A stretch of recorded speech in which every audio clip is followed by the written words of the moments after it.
70 లక్షల మంది రైతాంగ సోదరులకి ఈనాడు 9,000 కోట్ల రూపాయలు రైతు భరోసా నిధులని ఈ వేదిక మీద నుంచి గౌరవ ముఖ్యమంత్రి గారిని విడుదల చేయవలసిందిగా రైతాంగ పక్షాన వేడుకుంటున్నాను.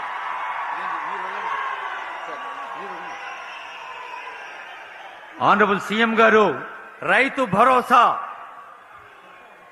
లక్షలాది రైతులకి ఆనందాన్ని అందించే ఉత్సవం ఇది, రైతు పండుగ ఇది.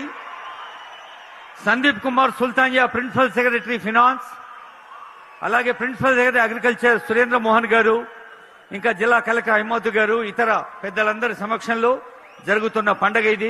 ఈ రోజు సిద్దిపేట గడ్డ మీద నుంచి రైతు భరోసా నిధులను విడుదల చెయ్యాలని ఇంతకుముందు కంప్యూటర్లు తుమ్మల నాగేశ్వరరావు గారు ఇతర సహచర మంత్రివర్గ సభ్యుల సమక్షంలో 70 లక్షల మందికి 3,600 కోట్ల రూపాయలు దాదాపుగా ఇవాళ బటన్ నొక్కితే రేపటిలోగా మీ ఖాతాలలో ప్రతి రైతుకు 70 లక్షల మంది రైతుల ఖాతాలలో రైతు భరోసా నిధులు పడతాయి.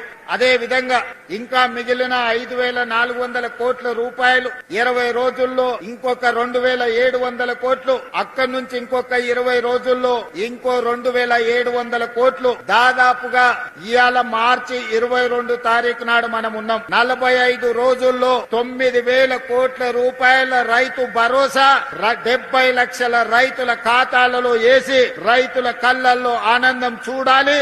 ఈ ప్రగతి ప్రణాళికలో రైతుల సంక్షేమం కోసం పనిచేయాలని మా ప్రభుత్వం దీక్ష భూని ఈనాడు సిద్దిపేట జిల్లాకు వచ్చి ఈ కార్యక్రమాన్ని ప్రారంభించుకున్నాం.